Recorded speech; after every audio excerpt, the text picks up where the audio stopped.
আসসালামু আলাইকুম কাকু। ওয়ালাইকুম সালাম ভাতিজা, ভালো আছো? এই তো আছি, ভালো আছো চাচা? আল্লাহ রাখছে ভালো। চাচা ঈদ আছে না সামনে, এখন লই আইছি আপনার লেগে পাঞ্জাবি লই আইছি, আর ওই হ্যাগওয়াল লই আইছি, গুড়াগাড়া ফলে লই আইছি। ও আচ্ছা, আরে মামা এরিয়া তো লাগবে না, এরিয়া আনছি দাও তাই করো লো। চাচা, ও ভাতিজা তুমিও আইছো, আমি তো খেয়াল করি নাই। শোনো ভাতিজা, ওই যে আমার বাসায় তো আজকে মেহমান ভরা, তুমি করো এক কাজ করো, তুমি তোমার বড় চাচার বাসায় যাও, ঠিক আছে? আমার বাসায় মেহমান ভরা একটু, বুঝছো চাচা?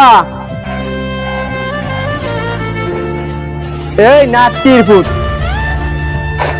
আয় আমি কি তোর বাতিজা লাগি?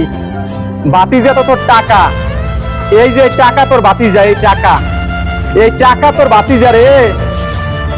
আজকে যদি এই টাকা থাকতে তাইলে তুই আমারে চিনতি, বুঝছো? এই যে আনে 50,000 আছে, তোর লোকে ভাবছিলাম যে ঈদের মার্কেট করিয়ে দিমু, এই যে আনে 50,000 দিয়ে গেলাম। আমি তোর বাতিজা না রে চাচা, আমি তোর বাতিজা না। তুই টাকা চেনছো, আমারে চেনো না।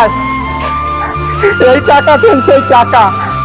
তুই যদি আমারে চিনতি তাহলে তুই আমি বাতিজারে তুই বুয়ে টাঙ্গে নিতি, তোর ওই বাতিজার মতো। তুই ভালো থাকিস চাচা। বাতিজা তুই দাঁড়া। এই কেডা বাতিজা? কে বাতিজা?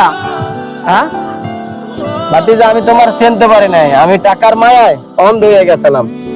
তুমি গরিব ও বড় লোক, আর আমি টাইনে বুকে নিছি, তোমার আমি নেই নাই।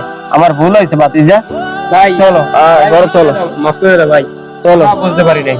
চুপ! তোর বাইকেডা? হ্যাঁ তোর বাইকেডা? আজকে তোগো জন্য এই সমাজে এই অবস্থা, তোগো জন্য আমার চাচাই অন্ধ হয়ে গেছে, তোগো জন্য এই টাকার পিছনে চলছে। টাকা আজকে আমাদের চেনে না। আমরা গরিব, আমাদের কোনো সানগ্লাস নাই, আমাদের হাতে ঘড়ি নাই, আমাদের চামড়ার জোতা নাই, আমাদের দামি একটা শার্ট নাই, আমাদের দামি প্যান্ট নাই, দামি মোবাইল নাই। এই জন্য আমার চাচাই অন্ধ হয়ে গেছে। ভাই কিসের ভাই? আমি কোনো ভাতিজা লাগি না, আমি কোনো ভাই লাগি না। এই যে টাকা এখানে 50,000 দিয়ে গেছি, এটা ব্যবহার করিস।